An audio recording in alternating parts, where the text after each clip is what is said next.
As Dan mentioned, we are taking two more classes tonight and next week to try to finish this discussion. We've been talking about the church as a family.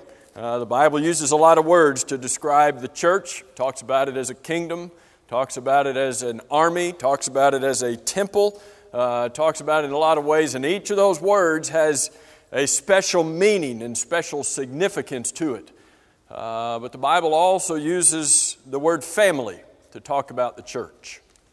That has a special meaning, special significance. What is the significance of calling the church a family? What does that emphasize? Say again? Special bonds. Emphasizes the relationships that we have in the body of Christ, in the family of God. Relationships that we have with our Father, relationship that we have with Him and we get to be called His children, relationship that we have with each other when we call each other our brothers and sisters, to a whole new family, whole new relationship. So we've spent a number of weeks talking about that special part of the church and how it's characterized as a family. We started a couple weeks ago looking at this particular aspect of our church family, and that is, what is the church family's responsibility to its young people? Now, we could, and if we had time, we could go and say, what is the church family's responsibility to the older people? Wouldn't that be a nice discussion?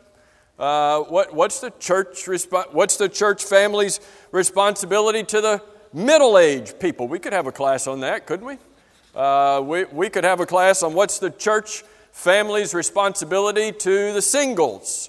Some of you would appreciate a class. We could pick, in other words, any segment of the congregation and focus in on, because in reality, do we not all have a responsibility to all of us? Is that true? That's what we've seen. When we looked at those one another passages, the one another pronouns that are used throughout the New Testament is a way for God to say that all of us have a responsibility to all of us. So it doesn't matter if I am in the same age group as someone else. I'm not in their age group. I don't really have anything to do with them. I don't live near them. They live way up. Have you all ever heard of a place called Port St. Lucie? I mean, there's people who live way up in Port St. and there's people who live way down in Boynton and Boca. I couldn't even find those places if I wanted to. And has anybody ever tried to go out and visit somebody in a place called Wellington? Man, you get lost when you go out there. You know, you might as well pack a lunch and dinner in your sleeping bag, because you're not going to find your way out of Wellington. You know, there's people who actually live out there. Well, I don't live out there, so I don't have anything to do with those crazy people who live way out in Wellington. Do we all have a responsibility to all of us? Now, what is our responsibility to those in this congregation who are younger? And we have narrowed in on that particular age group for a number of reasons, but for sure one of the primary reasons is, are they not the ones who have the hardest time trying to be faithful to God? We talked about our culture, and we talked about how the culture is doing everything that it can to pull us, all of us, away from the Lord. But does it not seem to have a stronger pull on those who are younger? You know, some who are older, they're still being pulled by our culture, but some of us who are older have learned how to say no, have learned how to cut some of those ties, have learned how to ignore some of those attempts of the devil. Does that mean he's given up on us? No, he's just coming at us from other directions. But when you're a teenager, how many different directions is the devil coming at you from when you're a teenager? There's not a direction you can turn, it doesn't seem. or he's not right at your door? Do our young people need our special attention? Do our young people need the church to fulfill its God-given responsibilities to them? We noted last week that there are 3 primary influences in the life of a child, in the life of a young person. The culture is number 3 on that list. We noted last week that the number 1 influence in the life of a teenager is that teenager's parents.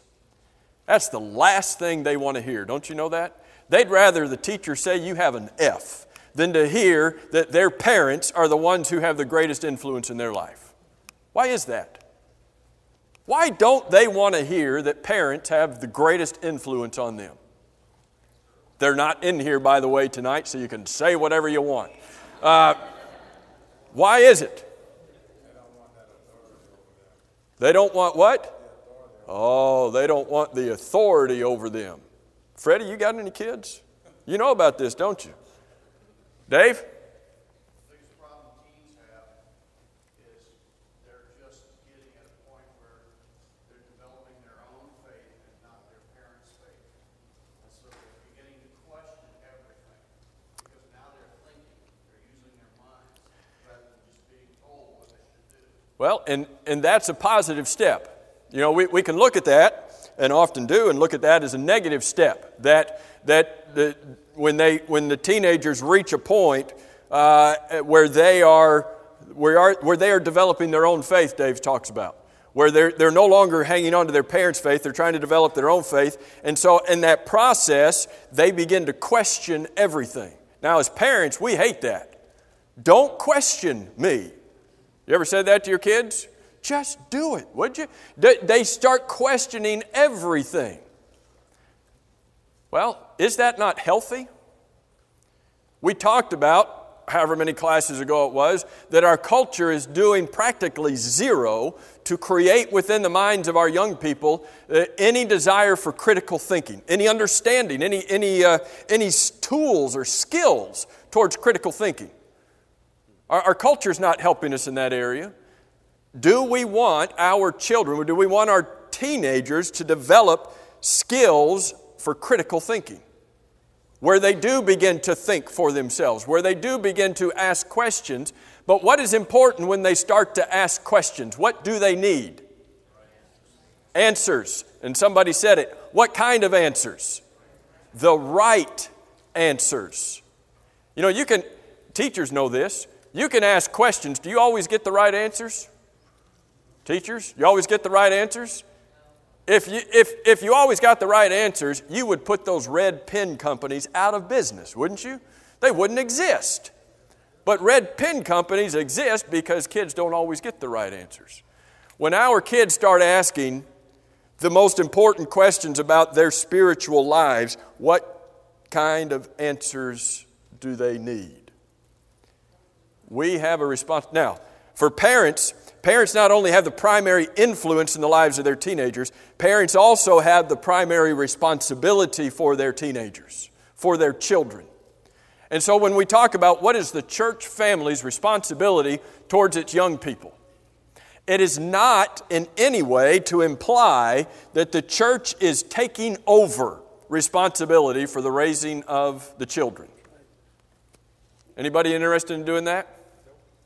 That's not the church's primary responsibility. The church's primary responsibility is not the raising of children in the way that they should go.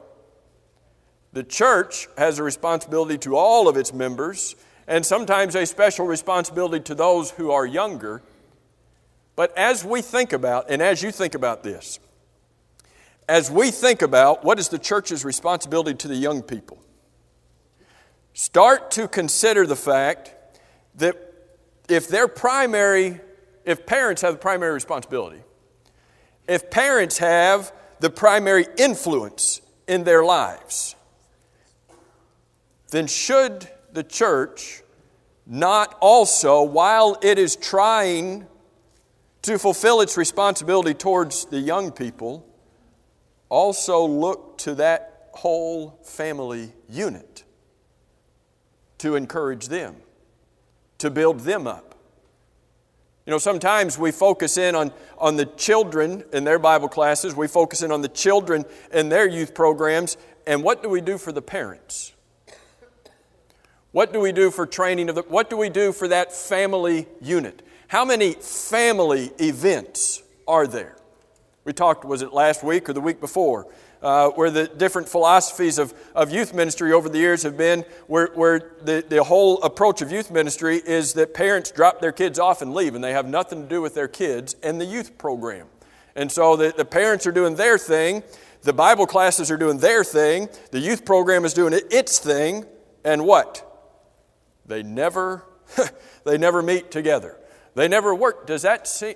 If they're never working together, aren't we all trying to accomplish the same goal? And if we do a good job at encouraging the children, but we don't do a good job at encouraging the parents, are we missing the boat? 3 primary influences in the life of a kid in the development of their faith. The parents, culture is number 3, and obviously number 2, and that's where we come in. And that is what happens in the church. The entire church, and in your mind, I want you to underline that word entire. The entire church has a tremendous influence in the life of the children in the church. Do you believe that to be true or not true? Do you believe the entire church? Does the entire congregation, does the entire body, family at Palm Beach Lakes, do all of you have an influence on the children? Y'all are giving me, your paths are not going down the same road. Do we all have an influence on them? How do you figure? You couldn't even name them, most of them. You might not even be able to recognize some of them. How do we all have an influence on them? Say again. Your actions. How do your actions have an influence on the kids? They're watching you? Really? You think they don't care about you? They're not watching you. Are they? Sometimes they can't help but watch you. You get in the way. And they have to watch you. Kind of influence. Let me ask it this way.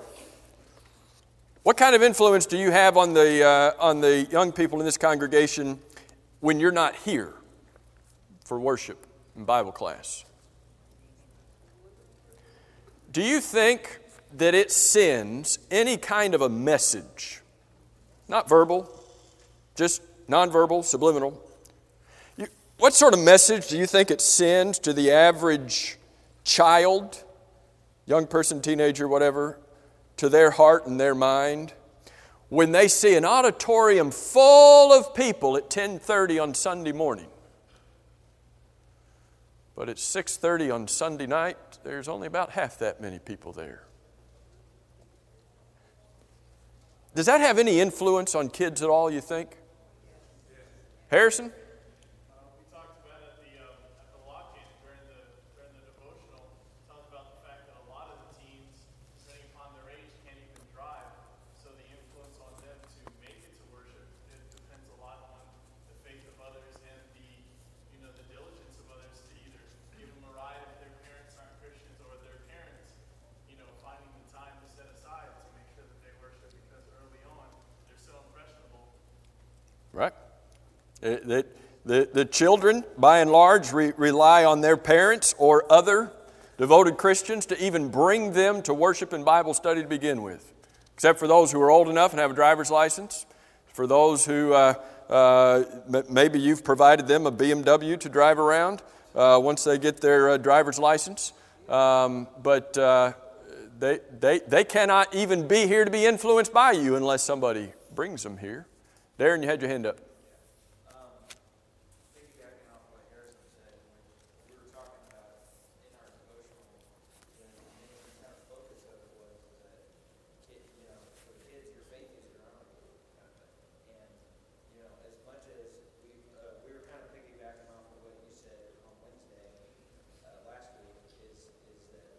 Faith is not mass produced, and it's going to be your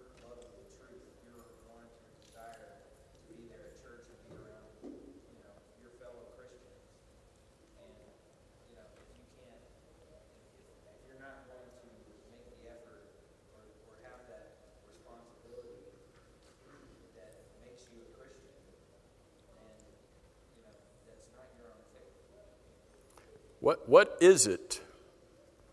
Coming off of what Darren says, what is it that's going to motivate our young people to want to develop their own faith? What is it that the church is doing or should be doing to motivate young people to want to have their own faith, to want to grow closer to God? You know that their friends and their school and whatever activities they're involved with outside the church is not encouraging them in any way in that direction. So what is it that's going to motivate them in that direction? Obviously, again, the church has, while the entire church has an influence on its young people, is that influence not limited by time? How much of an influence do you have on, how often are you around them compared to how often are their parents around them and others? And so we have a limited scope. We have a limited time to be an influence among them. So if we have if we only have a short period of time by which we as a body collectively, or as we as individuals can have an influence in their lives, do we have any room as a church to try to compete with those other things that are happening in their lives? Well, maybe we can make church as exciting as Friday night football. And if we could get church to be as exciting as the Friday night football game, then we could get the kids in here. How's that going to work? Is that going to build their faith? Diana, did you have your hand up?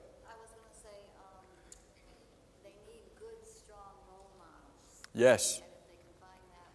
They need, and that's where this whole thing is going with what is the church's responsibility, the church family's responsibility towards its young people. And one of the things they need are good, strong role models. And we're going to talk about that, Josh. We need to think beyond just Sunday night, Wednesday night, in that we're a family all week, and families are always involved in each other's lives. When we're working with the youth here, and the people that went to somebody's athletic event, or there are people here that have so much to offer these young people just by being a part of their lives. It's not rocket science. A lot of it is just giving them attention and being a family and working together that way. And it's nothing new, but it's just sometimes we get stuck on our times here. Right, and that's the downfall. Is that for a family to have an influence on each other, the family has to spend time together. And if, as Josh said, if we limit that to the times that we are here, then we have, again, severely limited the influence that we can really have.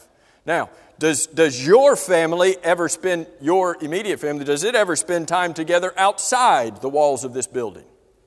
Does your immediate family spend time together outside the walls of this building? Does your immediate family spend time together outside the walls of your house? Maybe that's a better parallel. Does your immediate family ever get together outside your house, or are you only doing stuff when you're inside the house? No, you know that you have activities. You're doing things together because it's a family. Now, there are some individuals in this congregation, like Harrison and Darren, who planned and coordinated and put together the lock-in for the senior high back last Friday night. I won't ask for a show of hands of who would like to volunteer for the next one, because I think Darren and Harrison, you're stuck with it, because I don't think you're going to get any people in here to volunteer to stay up all night with the teenagers. And Darren and Harrison told me they're getting kind of old and they're having a hard time staying up all night. But here's how many kids do you have, Harrison? Yeah, that's what I thought. And Darren, how many kids do you have? And yes, and so I won't ask your wife how many kids she has, but you think about the influence that they have. There's a lady in this congregation who had, I think there may have been some teenagers. I don't know if there were. I know there were some young adult ladies who came up to her house and were involved in learning how to sew. Did that happen inside the church building? Did that happen on a Sunday morning, Sunday night, Wednesday night? No, it was something that she did for their good. And it brought them together. And now there's a special relationship that exists now that wasn't there before just because somebody showed them how to sew. We're not trying to compete with what our kids are already doing. If we try to compete with Hollywood, who's going to win? If we're trying to compete with our culture, with our society, if we're trying to compete with the things that they have to offer out there, who's going to win that competition? It's not about competing. It's about offering them something that is going to make an eternal difference in their lives. It was John, right? And then Tracy. Some people want the same thing that I want. They want to be accepted. They want to be loved. They want to feel like somebody cares about them. That's why gangs are so successful. They feel a part of a gang. At least somebody cares about them. Yeah, I'm going to have to go beat somebody up, but at least they care about them. Well, they're accepted. And Kids have said that. You know, yeah, I'm not going to beat up, but at least somebody cares about them. right. And they want the same thing that we want. That- And it's easy to say, well, the church needs to do this. It's the same thing as saying, well, the preacher needs to go out and teach people. Well, no, it's not the preacher's job to teach people. It's my job. Just like it's my job to take care of the teens. You can't say, well, it's the church's responsibility. No, it's my responsibility. It is. And John said at the very beginning that the kids want the same thing that he wants. And when he first said that, I thought, wow, that's going to be an interesting answer. What do the kids want that John wants? But they want to be accepted. They want to be loved, cared for, and to be accepted. Isn't that what we all want? And especially when you come to your family. It's not only what you want, is it not what you would expect when you come to your family? Now, which family members do you expect to love and care for you and accept you?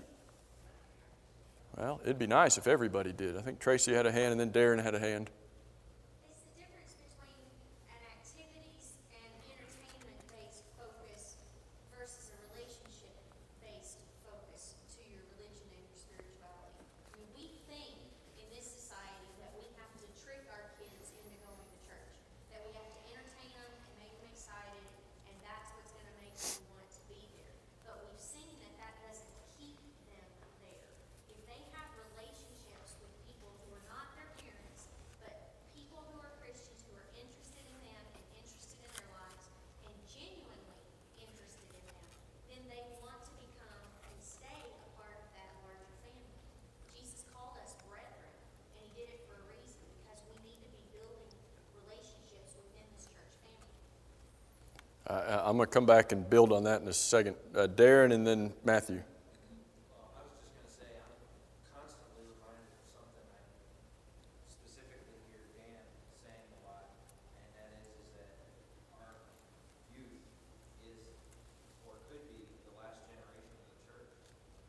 And we are so close to losing the congregation if we don't be a role model or keep up in their face and keep them on that right path. And, I specifically can go back and think of, a lot of specific faces and people, you, Josh, Dan also, I can probably speak for David and Bob and myself. You guys were really a founding base of why we're still here and why we keep coming back. So,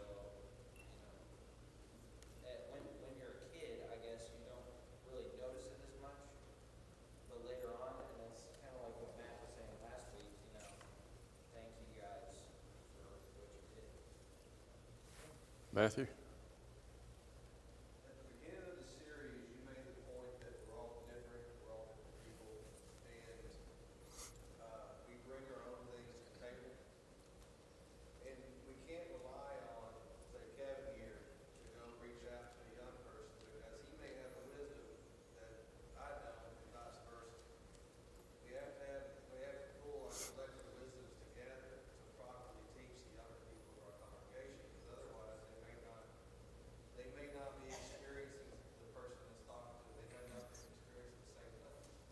Do some, and I'll limit this to those who are young, but it obviously applies to all of us. Are there some young people who relate to certain ones in here better than they would relate to others in here?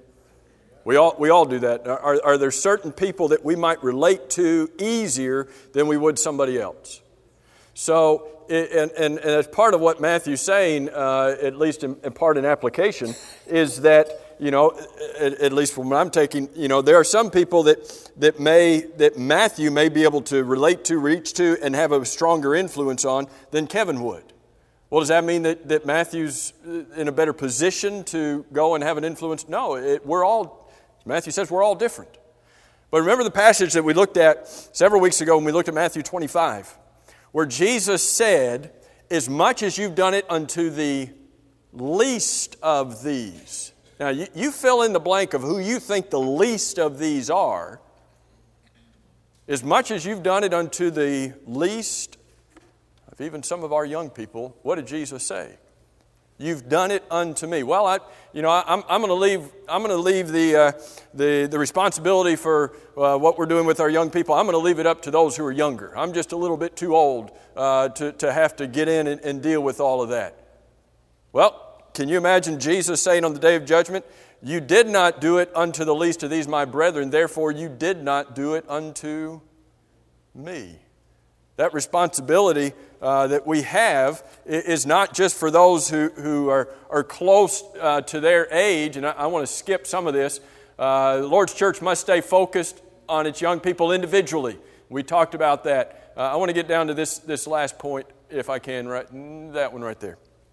And this is where you all have, basically all of you have been pointing to this one conclusion that research has found, and that is, when our young people graduate high school and go out on their own, whether that is they go to college or they stay here, they get a job, they go into the military, whatever it may be, when they hit that magical age of 18, why is that age so magical? I'm an adult now. I turned 18. I'm an adult. I get to make my own decisions. Mom, when's dinner going to be ready? I mean, what's the deal with that? They want to flex some independence, and so they do. When young people get out on their own, what is it that's going to hold them faithful to the Lord? We could come up with a lot of things to answer that question. What is it when they get out on their own that's going to hold them faithful? Remember last week, or was it the week before? My weeks run together. Where we had the image on the screen of what some youth programs have looked like over the last half century in different places. Where you have the church as the large circle, and then you have a separate circle out on the outer edge, and that's the youth program. And it's been called the one-eared Mickey Mouse, where you have the head is Mickey Mouse and one of his ears is out there, and that's the youth program, and it's not really a part of the church. It's connected, it's attached, but it's not really a part of the church because they have their own things, they're isolated in their own events and things. And when somebody who grows up in that condition graduates and gets out on their own, what connection do they have back to the church? The research has found that when they graduate, they need 7 meaningful connections to the church. 7 meaningful relationships with mature, and that word obviously is relative, mature Christian adults. 7 relationships. We have done studies in this congregation about what has happened to graduates in the history of this church going back for the last 30 or 40 years. And it would be interesting to go back and look at those who are no longer faithful, grew up in this congregation but are no longer faithful, and to find out how many connections did they have with adults, mature Christian adults in the church. And then it would be interesting to look at those who are still faithful today. How many connections did they have? Growing up, not that they graduate from high school and all of a sudden, oh, okay, we got to reach out to them and pull them in and make a connection. Too late. It's talking about as they grow up in the church, how many connections, how many relationships do they start to have? And they can come in any way, shape, or form. Inell's not feeling well tonight. She's not here. She wrote me an email on Thursday last week that talked about an individual who's 10 years older than she is, and how she grew up without a solid father figure in her life. And yet this man who, 10 years older, for those who sit in these seats, somebody who's 10 years older is almost in the grave, right? But for us, 10 years is nothing. Some of you have more than that between you and your spouse. But here was a man who, as she was growing up and as a teenager and in school, had a profound influence on her, and she said, that's one of the primary reasons that I stayed faithful to the Lord. That was one of her connections. And as you all look back, those young people, and Darren's talked about it, there are those connections. And you still have those connections today. They weren't severed. When you graduate from high school, it's not that those connections with the adults are all, well, I'm 18 now, I've graduated, I don't have that connection anymore. If it's a real relationship, it continues to abide. Why is it that when some of our young people, why is it when Lawrence Richardson comes home from California that he's still got connections here even though he's gone in the military and moved to the other coast? Why is it that when Josh Lupo comes back from Afghanistan and he hasn't been here in a couple of years, that he still has those connections that draw him back? Because there were individuals not working with a youth program, not asked to work in a youth program. There were individuals, not elders, not deacons, not preachers, and those people are fine too. But there were real Christians, not that those people aren't real Christians. There were real Christians who sought to make some kind of a difference, and at the moment may not have even had a conscious thought that they were trying to make a difference. It's Chuck talking to Sarah Crocker about the Dolphins, and how Chuck and Sarah Crocker developed a closer relationship than Chuck may have ever thought that he had with Sarah Crocker, because Chuck took time to talk to Sarah about the Dolphins. Is there a connection that we can make with those who are younger that we may not think at the time it's all that big of a deal? But have you noticed that young people, if you treat them like a real person, that they warm up to you? Can't remember who it was.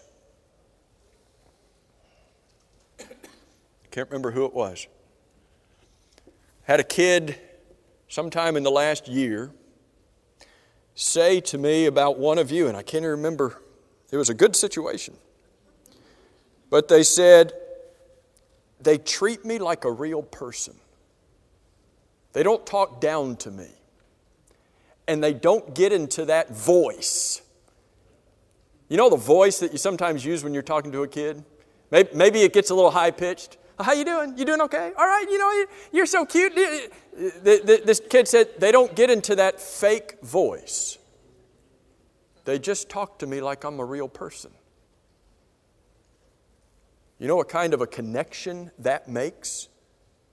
When we just talk to them, not because we feel like we have to, not because, this is something we've been talking about in class and I'm going to give it a go, but because we have a responsibility to each other. And it may be that you become one of 7 connections that keeps some young person faithful to the Lord. Not because they were involved in a youth program that was active, but because they had a real relationship. I don't know how many of you remember Tom Massey. That's a name that not many of you will know. Tom Massey was not one of the most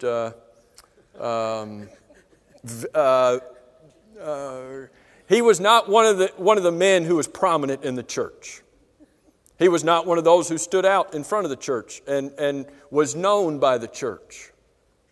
Most of the time where I saw Tom Massey was sitting on a chair in the foyer over at 36th Street.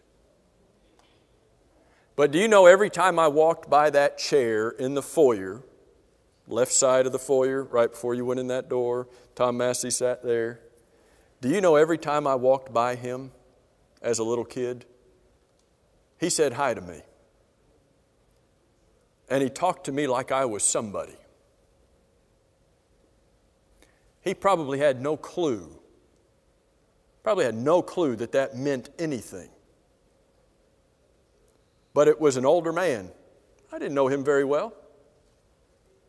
But it was an older man who looked at me as if I existed. And you have those people that you can think back and say, they may not have been all that special. You remember Everett Hatfield? A name, again, that probably only a handful of people know in here. But can you not be that person? Can you not be that person that even when you're in the midst of a conversation with one of your friends out in the lobby, and that kid comes barreling by you and you just want to stick your foot out and trip him and say, okay, see, that's what you get for running in the church building. But after you do that, okay, after you put your foot out and trip, why don't you help him up? You know, and talk to him like a real person. No. Can we not find a way to develop a relationship to the point that we don't have to go and ask, we don't have to go down to the senior high class and say, okay, give me a list of all of your activities that are coming up this year because I'm going to try to come to them. No, instead we build a relationship where that kid comes to you and says, hey, I got a game on Friday. You want to come to it? Because they know that it's not some fake relationship that we've developed. There's something real there. And who knows but what? 30, 40, 50 years from now, that young person may still be faithful to the Lord, maybe a preacher, an elder, or a wife of one of those men, and serving faithfully, and they can think back and say, you know, there was a Tom Massey 40 years ago who said hi. Big deal. Well, maybe it could be. Rachel? A lot of times those connections came from people working at camp. Yeah. And that's, there's a lot of our kids who love going to camp. And that's where they make their connections. And that's a great place to do it because they are immersed in a spiritual atmosphere. Mostly, except for the shaving cream fight on Thursdays. But for the rest of the time, they are immersed in a spiritual atmosphere, surrounded by individuals who have a lot of the same things in common with them. And I know that's where a lot of our young people make a connection. Get your Bible out. Go to the book of Ephesians. And I'm not going to have time to develop this as much as I wanted to. But here's what I want to do next week. Next week, I want us to get into more specifics about what can we do, and we're going to finish this next week. What can I do? What can we do as a body, as a family, to reach out and to have an impact on our young people? But let me get to Ephesians chapter 4, and I've got 5 minutes. What should be, I hope this is the next slide, good. What should be our goal?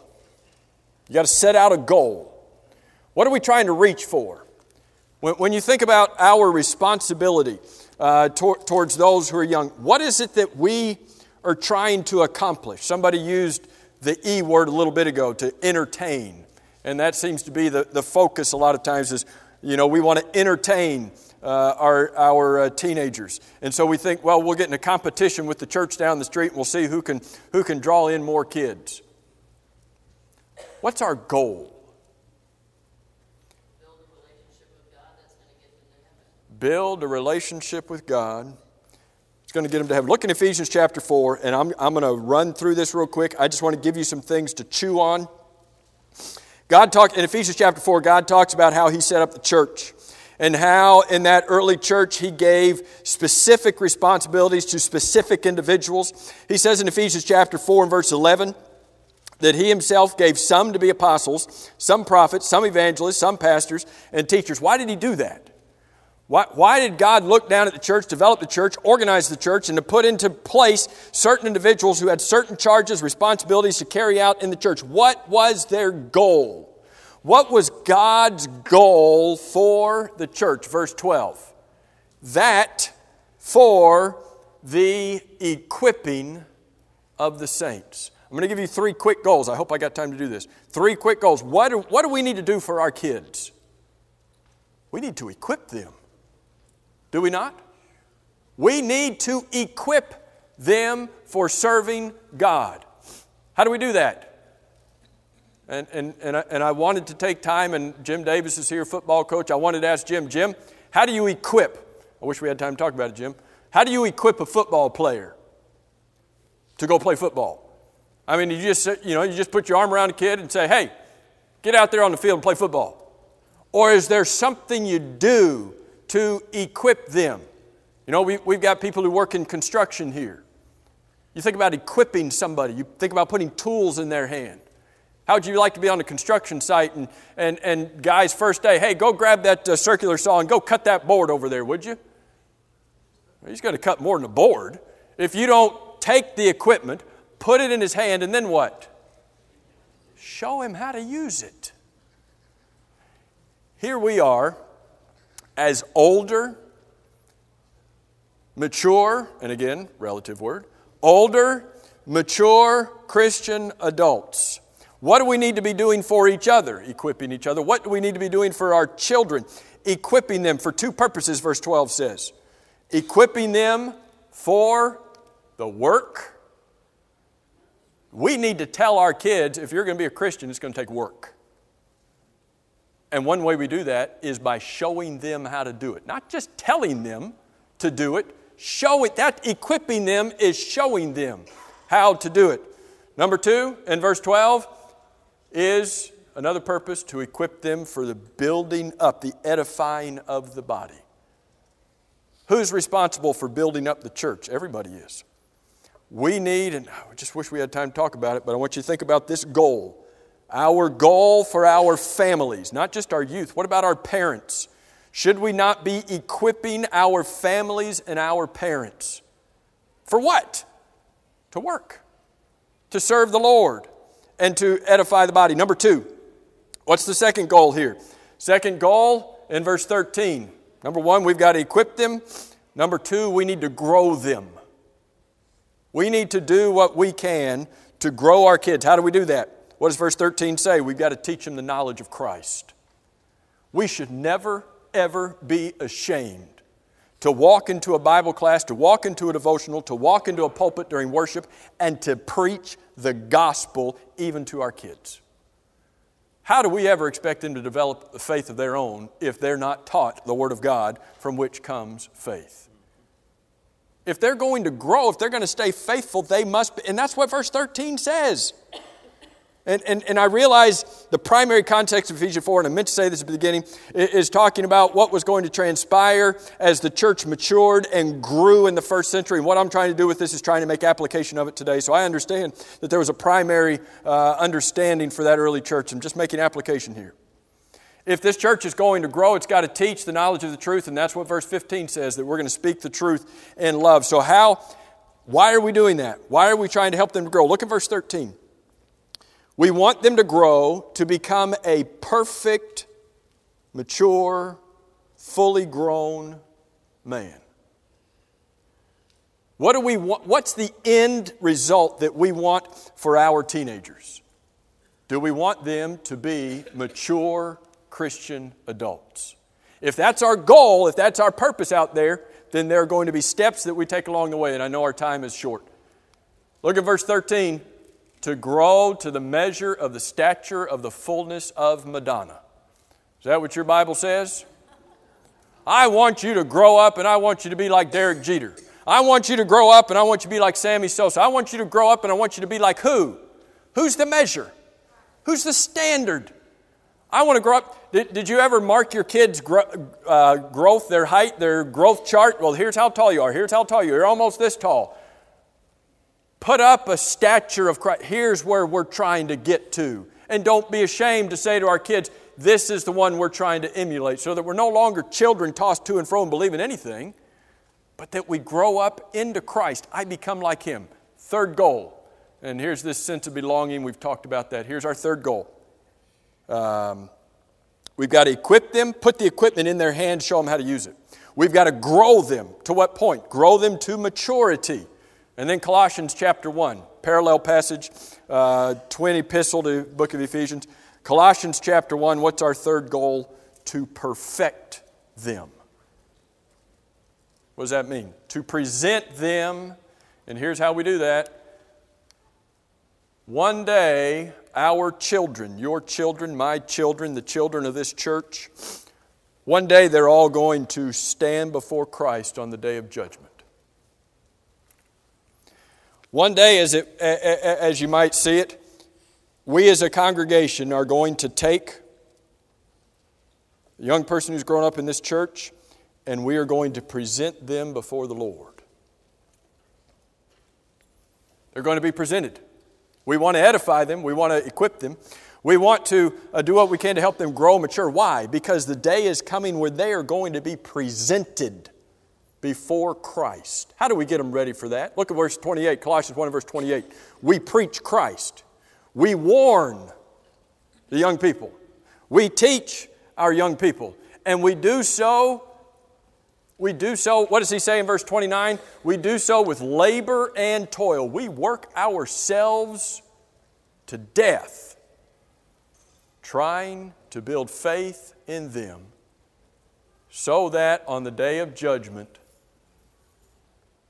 we can be assured Christ is in them, verse 27. They are in Christ, verse 28, and they are ready to go to heaven. When you say, what's our goal?